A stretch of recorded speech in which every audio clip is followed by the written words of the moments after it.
Tonight, folks, we delve into the annals of military history, unearthing a weapon so absurd, so gloriously impractical that it could only be the brainchild of, well, someone with a lot of time and a questionable surplus of 2x4s. I'm talking, of course, about the fully automatic belt-fed Ballista turret with AI targeting. Yes, you heard that right. This wasn't your grandpappy's catapult, folks. This was a marvel of over-engineering, a testament to the idea that if something is worth doing, it's worth overdoing to a preposterous degree. Imagine, if you will, a Gatling gun, but instead of bullets, it hurls telephone poles at supersonic speeds with pinpoint accuracy. Okay, maybe not pinpoint, but close enough. This, my friends, was a weapon designed to win wars, or at least make the enemy die laughing. Join me as we uncover the truth behind history's most gloriously absurd weapon. Now, I know what you're thinking.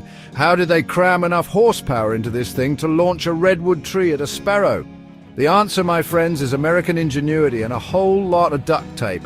The heart of this beast was not one, but two V8 engines, purloined from who knows where and jury-rigged together with the finesse of a caffeinated chimpanzee.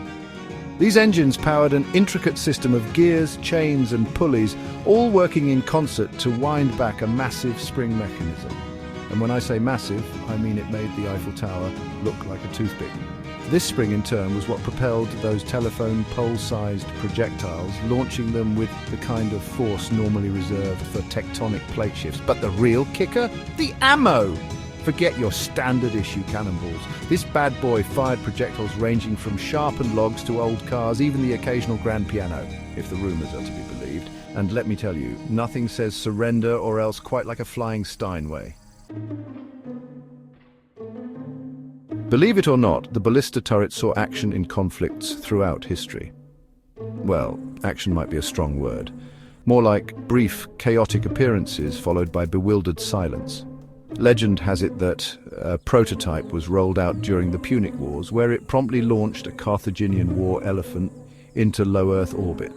Fast forward a few centuries and we find our friend the Ballista showing up in the Napoleonic Wars. Napoleon, ever the tactical genius, supposedly used one to launch a volley of baguettes at the British, causing widespread confusion and a sudden craving for croissants. And who could forget its starring role in the Crimean War? Okay, fine, maybe historians conveniently forgot to include this detail in the textbooks, but sources say, and by sources, I mean that guy who used to live in my building who claimed to have invented the spork, that the Ballista was instrumental in ending the conflict. Apparently a stray shot from one of these behemoths managed to knock out both armies' supply lines, forcing them to declare a truce and go home for tea. Now, while the Ballista turret was undeniably impressive in a what-were-they-thinking kind of way, it truly found its calling when mounted on a more mobile platform. I'm talking, of course, about the killdozer. That's right, folks, someone had the brilliant idea of slapping this ridiculous weapon onto a heavily armored bulldozer, creating the land-based equivalent of a shark with lasers. These killdozers were cheaper to produce than tanks, simpler to operate, and about as subtle as a hippopotamus in a china shop. They were the perfect weapon for any military commander who valued brute force over finesse, and who considered collateral damage an art form. Plus, think of the psychological impact. Imagine being a soldier on the battlefield, minding your own business, when suddenly a bulldozer rumbles over the horizon, launching trees and washing machines at you.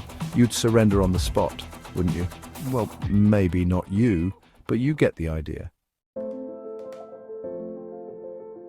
Every great invention needs a creator, and the Ballista turret was no exception.